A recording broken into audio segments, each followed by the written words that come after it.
घर में अगरबत्ती की खुशबू और पूजा की घंटियों की आवाज से मानो सकारात्मक विचार अंदर आ रहे थे और नकारात्मक विचार बाहर जा रहे थे। नैना सास ससुर से आशीर्वाद लेते हुए बोली, लीजिए मम्मी जी, प्रसाद लीजिए और बताइए आज खाने में क्या खाएंगी। नैना की सास कमला जी बोली, बहू, आज क्या बात है जो तुमने प्रसाद में हलवा बनाया? तब तो आज रसोई में घी खत्म हो गया होगा। तुम्हें पता है घी कितना महंगा आता है? अरे, प्रसाद चढ़ाना ही था तो बतासे चढ़ा देती। ऐसा क्या था कि आज हलवा बनाया है? नैना मुस्कुराकर बोली, मम्मी जी, आप भूल गई हैं, आज हमारी शादी की सालगिरह है। ये तो यहाँ नहीं है, तो मैंने सोचा भगवान को प्रसाद चढ़ा देती हूँ। आप चिंता मत कीजिए, ज़्यादा घी इस्तेमाल नहीं किया है, बस इतना ही प्रसाद बनाया है कि सब खाकर खत्म कर दें। इतना कहकर दुखी मन से नैना रसोई में चली गई। नैना के ससुर विकास बाबू बोले, तुमसे दूसरों की खुशी देखी नहीं जाती? अरे, ये कोई गैर नहीं, तुम्हारी बहू है और इस घर पर जितना अधिकार तुम्हारा है उतना ही उसका भी है। कल तक तुम इस घर की बहू थी, आज वो है। ये हलवा किसी और के लिए नहीं बल्कि अपने ही परिवार के लिए बनाया है उसने। इतना कहकर वो बाहर धूप में बैठने चले गए। नैना हमेशा सोचती कि जब भी उसका पति साथ में होता तो सब बहुत अच्छे ढंग से पेश आते हैं और उनके जाते ही मानो वही चेहरे अनजान बन जाते हैं। नैना के पति मनोहर ने कहा था, कुछ पैसे जमा कर लेता हूँ तो तुम्हें भी साथ ले जाऊंगा। नैना का पति मनोहर दूर एक शहर में काम करता था। नैना सुबह से शाम तक घर के कामों में लगी रहती, उस घर को अपना घर समझकर सजाती थी। आखिर बिना पति के उस घर में उसका मन नहीं लगता, तो खुद को वो ऐसे ही व्यस्त रखती थी। एक रोज नैना ने ड्राइंग रूम की खूब अच्छे से सफाई की और कुछ फेरबदल किए, जिसे देखकर वह बहुत खुश हो रही थी। तभी कमला जी आई और बोली, बहू, मुझसे बिना पूछे कोई सामान इधर उधर मत किया करो। समय बीतता गया, नई नई घटनाएं होती रहती थी। एक दिन नैना ने गट्टे की सब्जी इतनी अच्छी बनाई कि सबने पूरा खत्म कर दिया। फिर भी वो खुश थी कि सबको पसंद आई। उसने अपने लिए थोड़ी सी भाजी बना ली और जैसे ही खाने बैठी, कमला जी बोली, बहू, तुम तो बड़ी चटोरी हो, अपने लिए अलग सब्जी बनाई हो। उन्होंने एक बार भी ये नहीं पूछा कि तुमने गट्टे की सब्जी क्यों नहीं ली और चार बात सुनाकर चली गई। नैना ने आंसुओं के संग खाना खाया और रोते रोते सो गई। रात को मनोहर का फोन आया तो वो नैना की आवाज सुनकर बोला, कुछ हुआ है क्या? बहुत पूछने पर भी उसने कुछ नहीं बताया, बस इतना ही कहती, आप जल्दी से आ जाना। तो मनोहर बोले, मुझे माफ कर दो, मेरी वजह से तुम्हें उस घर में परेशानी हो रही होगी।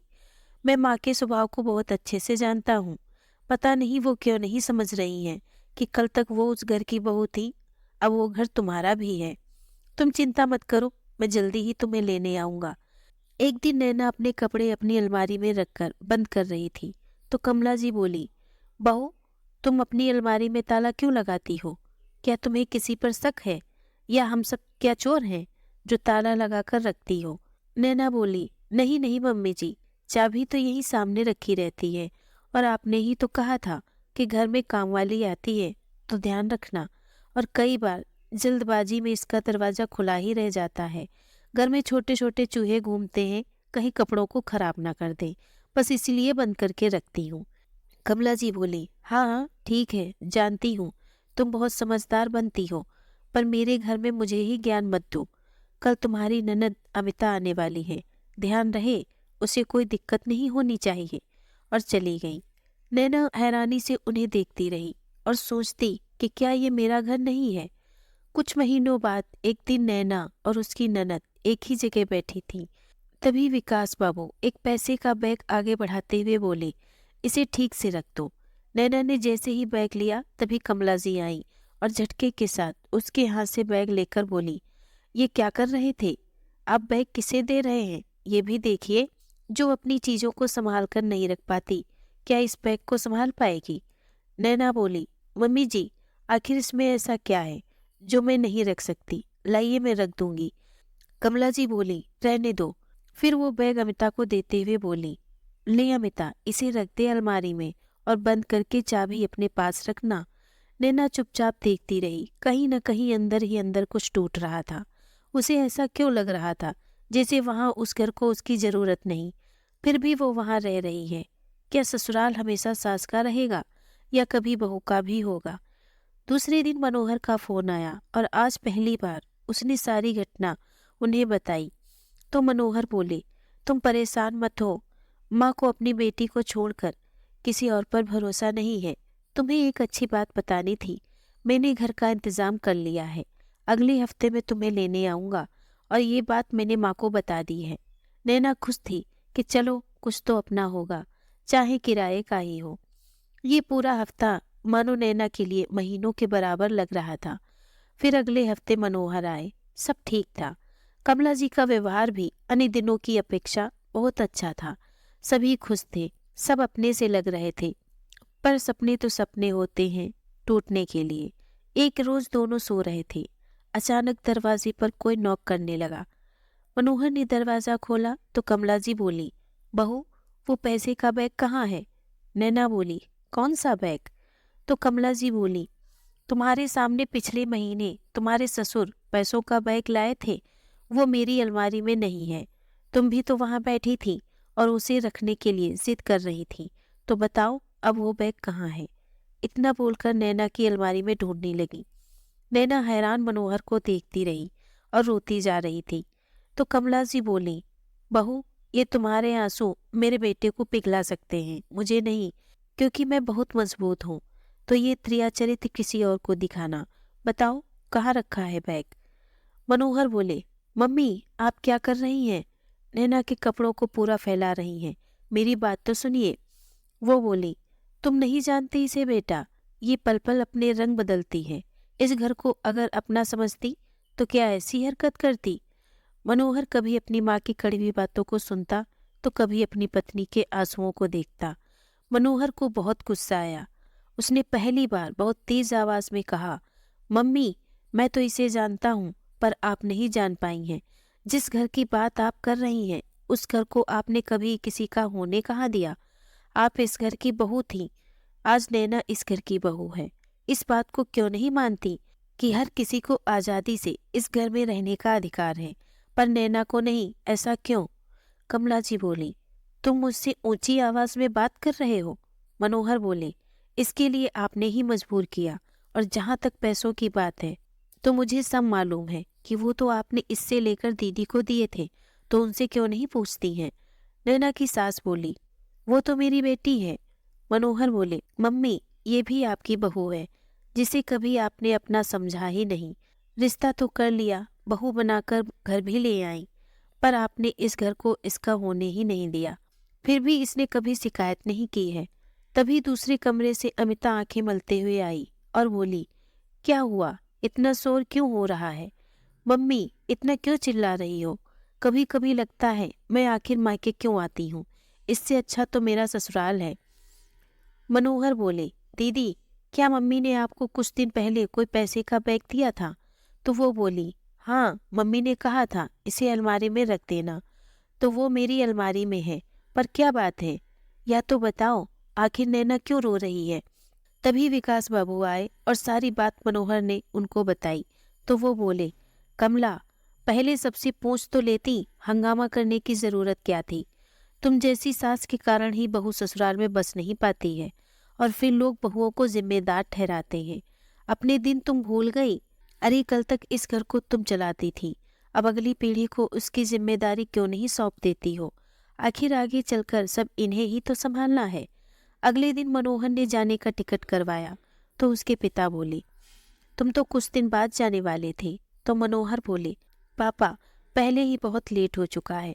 मैंने इसे यहाँ छोड़ा था कि ये सुरक्षित है, पर परिवार में रहकर भी जब इसके आंसू नहीं रुकते हैं तो यहाँ रुककर भी ये क्या करेगी? बेहतर होगा थोड़ी दूरी बनी रहे पर और रिश्तों की मर्यादा भी बनी रहे। शाम में दोनों निकलने की तैयारी करने लगे तो नैना बार बार घर को देख रही थी। तो मनोहर बोले, तुम तो मेहमान हो इस घर की। जो मेहमान कभी कभी आते हैं तभी सम्मान मिलता है। अब चलने की तैयारी करो और अपने घर के रास्ते का सफर तय करते हैं। जिस रोज इस घर के लोग तुम्हें अपना लेंगे और तुम्हारा अधिकार देंगे उस दिन हम भी लौट आएंगे। विकास बाबू कमला जी से बोले, कमला, वक्त रहते ही अपनी भूल सुधार लो, क्योंकि बेटी तो मेहमान है, वो अपने घर चली जाएगी। जो इस घर की लक्ष्मी है उसे तुम जाने दे रही हो। क्या इसी दिन के लिए तुम उसे बैंड बाजे के साथ बहू बनाकर लाई थी? ऐसा ना हो कि दोनों में से किसी का सुख ना मिले, फिर रहना इतने बड़े घर में अकेले। थोड़ी देर बाद अमिता बोली, मैं भी चलती हूँ। आखिर मैं इस घर की मेहमान हूँ, क्योंकि मेरा अपना घर तो मेरा ससुराल है। सच बताऊं तो मुझे यहाँ से ज़्यादा अच्छा ससुराल लगता है। मैं आशा करती हूँ आप भी भाभी को वही एहसास और अधिकार देंगी जो आपकी बेटी को ससुराल में मिला है।